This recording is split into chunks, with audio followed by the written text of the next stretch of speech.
এই হচ্ছে এবারে ঈদের মুভি বনলতা এক্সপ্রেস, আর এটি হচ্ছে হুমায়ুন আহমেদের সেই উপন্যাস যেটি অবলম্বন করে মুভিটি বানানো। And this is the video you need to watch before seeing the movie. আমি যখন গত বছর এই মুভির অ্যানাউন্সমেন্ট শুনলাম তখন বারবার চিন্তা করছিলাম যে হুমায়ুন আহমেদের এত উপন্যাস থাকতে বনলতা এক্সপ্রেসের জন্য এই কিছুক্ষণকেই কেন বেছে নেওয়া হলো। অ্যান্ড এই প্রশ্নের উত্তর জানতে হলে বেসিক্যালি যে কাউকে পুরো বইটা শেষ পর্যন্ত পড়তে হবে, আর সংক্ষেপে জানতে হলে এই ভিডিওটি আপনাকে শেষ পর্যন্ত দেখতে হবে, কেননা এইটি শেষ করার পর আপনার নিজেরও মনে হবে যে আপনি বনলতা এক্সপ্রেসের একজন যাত্রী।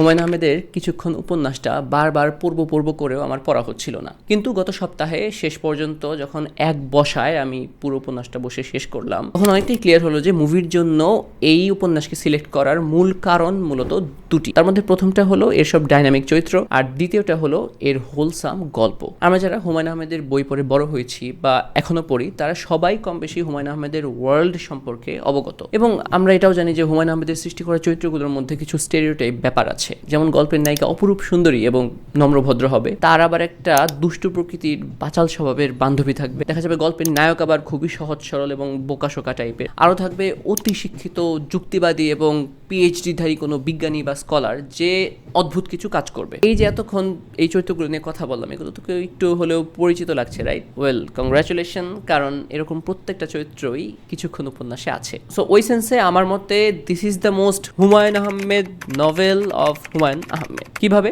আসুন চরিত্রগুলোর সাথে আপনাকে একটু ভালো করে পরিচয় করে দেই, আর এর সাথে গল্পটা একটু জানা হবে।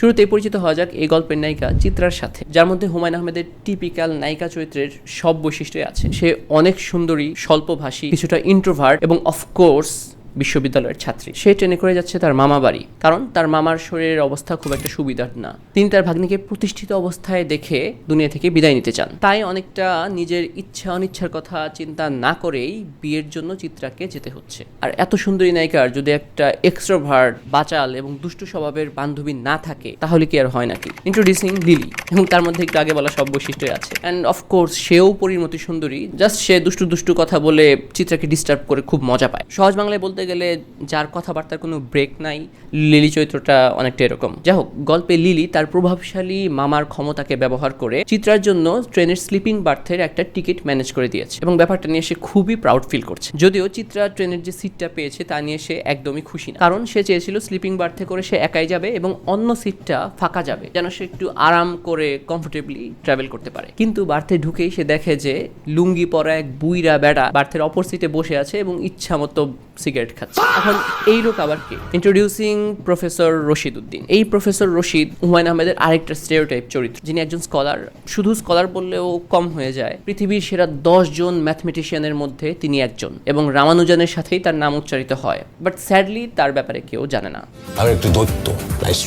তো এই ভীষণ যুক্তিবাদী, চিন্তাবিদ এবং চিল মাইন্ডেড প্রফেসর রশিদ ইউএসএ থেকে ফিরেছেন প্রায় 21 বছর পর। দেশে ফেরার পর তিনি তেমন কিছু আর চিনতে পারছেন না, কেননা এত বছরে দেশের অনেক কিছুই বদলে গেছে। তিনি চিরকুমার, কখনো বিয়ে করেননি, একবার একজনকে ভালোবেসেছিলেন, কিন্তু সেটা কোনো পরিণতি পায়নি। যা হোক, রশিদ সাহেব যে বার্থের ভিতর বসে বিড়ি ফুঁকে চিত্রাকে আনকমফোর্টেবল করেছেন এটা তিনি বুঝতে পেরেছেন। ফলে রেলের অ্যাটেন্ডেন্টকে তার হুইস্কির জন্য বরফ আনতে বলার সময় তিনি যখন চিত্রার ব্যাপারে জানতে চান তখন অ্যাটেন্ডেন্ট তাকে বলে যে চিত্রার জন্য অন্য একটা বার্থে যাওয়ার ব্যবস্থা করা হয়েছে, আর এই বার্থে প্রফেসর সাহেবের সাথে যাবেন একজন ডাক্তার। এখন এই ডাক্তার কোত্থেকে এলো? Introducing doctor Ashhab. তিনি একজন পেশাদার ডাক্তার এবং শখের ম্যাজিশিয়ান। তিনি ভ্রমণ করছেন তার মায়ের সাথে। তার বয়স 25 থেকে 30। স্বভাবে সে ভীতু, মায়ের একান্ত বাধ্যগত সন্তান, তবে সবসময় আবার না। সে তার মাকে যেমন ভয় পায়, আবার মায়ের আচরণে প্রচুর বিরক্ত হয়। আর এই বিরক্তি থেকেই সে কামরার বাইরে এসে জানতে পারে যে চিত্রা একটি সমস্যার মুখোমুখি হয়েছে, তাই সে নিজে থেকেই তার সিটটা চিত্রাকে অফার করে। চিত্রা আবার অপরিচিত মানুষের সাথে কথাবার্তা বলায় খুব একটা অভ্যস্ত না হলেও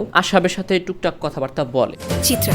তবে আশাবের বেশিরভাগ কথাই তার মাকে নিয়ে। চিত্রা যেহেতু ওনার মায়ের সাথে একই কামরায় যাবে, তাই আশহাব যতটা পারে চিত্রাকে তার মায়ের ব্যাপারে সাবধান করে দিচ্ছে। মানে আপনি জাস্ট চিন্তা করুন যে ডাক্তার আশহাবের মা কেমন মানুষ, কতটাই ডেঞ্জারাস বা ভয়ঙ্কর যে তার ব্যাপারে একটা অপরিচিত সুন্দরী মেয়েকে সাবধান করতে সে এতটা ব্যস্ত হয়ে পড়েছে। Well, introducing Sajeda Begum. সাজেদা বেগম আমাদের গল্পের নায়ক আশহাবের মা। তিনি আসলে পুরো বাংলাদেশেরই মা, কারণ তার অনেক বৈশিষ্ট্যই আমার আপনার মায়ের স্বভাব এবং বৈশিষ্ট্যের সাথে মিলে যাবে। ভিন্নতা হলো সাজেদা বেগম তার ছেলে আশহাবকে নিয়ে একটু বেশি অবসেস। তিনি যেমন ধার্মিক তেমন জাজমেন্টাল, আবার কিছুটা মানসিক সমস্যাগ্রস্ত, যার আলামত ওনার কথাবার্তা এবং আচরণে একটু পরপরই পাওয়া যায়। ফর এক্সাম্পল, তার প্রবলেমটা হলো যে তিনি অপরিচিত যে কোনো মানুষকেই খুব সহজেই নিজের আপন ভাবা শুরু করে দেন। আপন মানে একদম আত্মীয় লেভেলের আপন। চিত্রাকে তিনি প্রথম দেখাতেই বেশ পছন্দ করেন। তবে চিত্রার মতো সুন্দরী আর বিবাহ উপযুক্ত মেয়ে তো আর সিঙ্গেল থাকে না। সো মনে মনে তিনি এটা চিন্তা করে আগেই নিজের পুত্রবধূ হওয়ার সম্ভাবনা থেকে চিত্রাকে রিজেক্ট করে দেন। তুমি এইরকম বেটা মানুষের মতো হাসলা কেন? অথচ চিত্রার সাথে তার যতবারই ইন্টারাকশন হয়, তিনি চিত্রাকে আপন ভাবতে ভাবতে একসময় নিজের ছেলের বউ মনে করে বৌমা ডাকা শুরু করে দেয়। এখন সত্যি বলতে মায়ের মন যেহেতু, ডাকটা তো আর এমনি এমনি আসে না। অর্থাৎ আশহাব এবং চিত্রার মধ্যে কিছু না কিছু একটা হওয়ার সম্ভাবনা তো থাকে। তাদের এই ট্রেনে হঠাৎ দেখা শেষ পর্যন্ত কি পরিণতি পায় তা না হয় পরেই বোঝা যাবে। এতক্ষণ তো গেল ট্রেনের এক পাশের গল্প। ওইদিকে ট্রেনের অপর পাশে সেলুন কারে আছে আরো ইন্টারেস্টিং কিছু চরিত্র এবং সেখানে ঘটছে আরো নাটকীয় সব ঘটনা।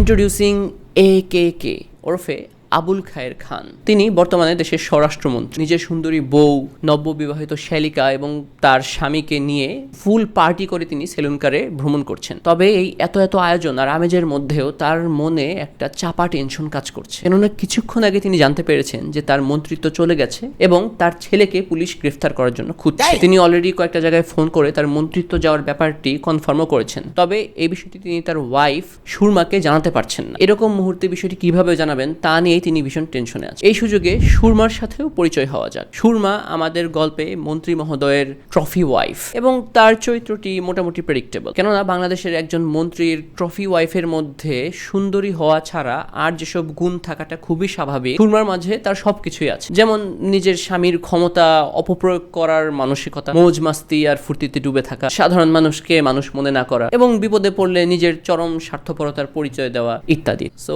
সুরমার সাথে কি হয় এবং আবুল খায়ের খানের জন্যই বা কি পরিণতি অপেক্ষা করছে তা না হয় আপনি মুভিতেই দেখলেন। কিছুক্ষণ উপন্যাস অনুযায়ী এই গল্পে বাকি রইল আর দুটি মেজর ক্যারেক্টার। তারা হলেন মাওলানা আজিজুর রহমান এবং তার সন্তান সম্ভবা স্ত্রী আফিয়া। তাদের সাথে সংক্ষেপে পরিচিত হওয়া যাক, কেননা এই গল্পে তাদের উপস্থিতি অল্প থাকলেও ভূমিকা অনেক গুরুত্বপূর্ণ। মাওলানা সাহেবের কথা যদি বলি, হ্যাঁ তিনি অনেক ধর্মভীরু এবং পরহেজগার লোক, তবে একই সাথে তিনি আবার একটু বেশি ব্যাকডেটেড। যেমন তার স্ত্রী অসুস্থ হয়ে যাওয়ার পর তিনি মহিলা ডাক্তার খোঁজার জন্য ব্যস্ত হয়ে পড়েন। অথচ ডাক্তার আশহাব তাকে সাহায্য করতে চাইলে তিনি একদম অসম্মতি জানান। অথচ তার স্ত্রীর কিন্তু জান যায় যায় অবস্থা। কিন্তু মাওলানা সাহেব তার গোরামি থেকে এক চুলো ছাড় দেওয়ার জন্য প্রস্তুত না। কিছু মানুষ থাকে না, যে যাই বলুক তালগাছ আমার, উনি এক্স্যাক্টলি ওই ধরনেরই মানুষ, যাদেরকে বেসিক্যালি কেউই কিছু বুঝাতে পারে না, কারণ তারা বিশ্বাস করেন যে তারাই সব থেকে ভালো বোঝেন, তারাই সব থেকে ভালো জানেন। এই আজিজুর রহমানের সাথে কি ঘটে তার আপনাকে বললাম না, আপনি দেখে মজা পাবেন। যা হোক, এই মাওলানা সাহেবের স্ত্রী আফিয়ার ব্যাপারেও আপনাদেরকে জানানো যায়। আফিয়া হলো সেই চরিত্র যার বয়স কম, বিয়ে হয়েছে খুব সিরিয়াস কোনো মানুষের সাথে, কিন্তু সে খুব চটাং চটাং অনেক কথা বলে। তার বয়স অনুযায়ী সে একটু রেবেল হতে চায়, কিন্তু বিভিন্ন কারণে সে এমন একটা পরিস্থিতি এবং পরিবেশের মধ্যে আছে যেখানে তার অন্যদের উপর ডিপেন্ড করা ছাড়া আর কোনো উপায় নেই। আগেও বলেছি, এখনো বলছি, এরকম চরিত্র কিন্তু আমরা হুমায়ুন আহমেদের বিভিন্ন নভেলে অলরেডি দেখেছি। এই যে এতগুলো মানুষ সবাই একসাথে একই ট্রেনে যাচ্ছে, তাদের প্রত্যেকের আলাদা আলাদা গল্পগুলো যখন ট্রেনের বগির মতো একটা একটার সাথে মিলে যাবে, তখনই কিন্তু দারুণ কিছু হবে। আর এটাই হয়েছে হুমায়ুন আহমেদের কিছুক্ষণ উপন্যাস। আর আমি এটাও বিশ্বাস করি যে তানিম নূর তা সাকসেসফুলি অ্যাডাপ্ট করতে পারবেন বনলতা এক্সপ্রেসে। উপন্যাসে আরও কিছু চরিত্র আছে, যেমন সুরমার বোন যমুনা, তার হাজব্যান্ড, মন্ত্রীর সাথে ট্রাভেল করা ব্যান্ড পার্টি এবং তাদের ভোকাল। আমি চাই তাদের সাথে আপনার পরিচয় সিনেমা হলে গিয়েই হোক। আবার বনলতা এক্সপ্রেসের ফার্স্ট লুকে এবং ক্যারেক্টার পোস্টারে আমরা নতুন কিছু চরিত্র পাই যারা উপন্যাসে নেই, যেমন বড় চাচা, নিতু, শাকিল, জাফর, রুবি প্রমুখ। আমার ধারণা মুভির জন্য স্ক্রিন প্লেতে পরিবর্তন আনা হয়েছে এবং সেই সুবাদে নতুন চরিত্র এনে অন্যান্য চরিত্র কিছুটা কাটছাট করা হয়েছে। এখন তা মুভির ফেভারে কতটুকু কাজ করবে সেটা না হয় মুভি দেখার পরেই বোঝা যাবে। আমি জাস্ট বলবো যে উৎসব সিনেমার সাকসেসের পর তানিম নূর বনলতা এক্সপ্রেসের জন্য এই কিছুক্ষণ উপন্যাসটিকে বেছে নিয়ে একটি মাস্টার স্ট্রোক খেলেছেন। উপন্যাসটি খুবই মজার এবং এন্টারটেইনিং, তাই ফিল্মটিও খুব ভালো রেসপন্স পাবে বলে আমার বিশ্বাস। কেননা হুমায়ুন আহমেদের স্টোরি টেলিং এর একটা বিশাল ফ্যান বেস তো সবসময় ছিলই দেশে। তাদের সাথে যুক্ত হবে তানিম নূরের ফিল্ম মেকিং এর ভক্তরাও। সত্যি বলতে বনলতা এক্সপ্রেসে যদি উপন্যাসের 70 থেকে 80% সাকসেসফুলি দেখানো যায়, তাহলে এটি উৎসবের সাফল্যকেও ছাড়িয়ে যাবে বলে আমার বিশ্বাস। আমি তাই আপনাদেরকে বলবো, নির্দ্বিধায় আপনার ফ্রেন্ডস আর ফ্যামিলিকে নিয়ে এই মুভিটি আপনারা দেখতে যাবেন। ইনফ্যাক্ট আপনার যেই মুভি ভালো লাগে আপনি সেটাই দেখতে যান। আমার প্রথম চয়েস বনলতা এক্সপ্রেস। আর যদি মুভি দেখার সময় এক্সট্রা কিক চান তাহলে মুভি দেখার আগে ঘন্টাখানেক সময় নিয়ে অবশ্যই কিছুক্ষণ উপন্যাসটা পড়ে নিন। It will be worth it. ভিডিওটি ভালো লেগে থাকলে লাইক এবং কমেন্ট করে জানান। আর এরকম ভিডিও আরও দেখতে চাইলে অবশ্যই চ্যানেলটি সাবস্ক্রাইব করে আমাকে সাপোর্ট করুন। আসলে আমার আইডিয়া অনেক, বাট ভিডিও ওইরকম বানানো হয় না, কেননা সাবস্ক্রাইবার অনেক কম। সো আপনাদের এই সাপোর্টটাই আমার মোটিভেশন। ঈদ মুবারক and I will see you in the next one.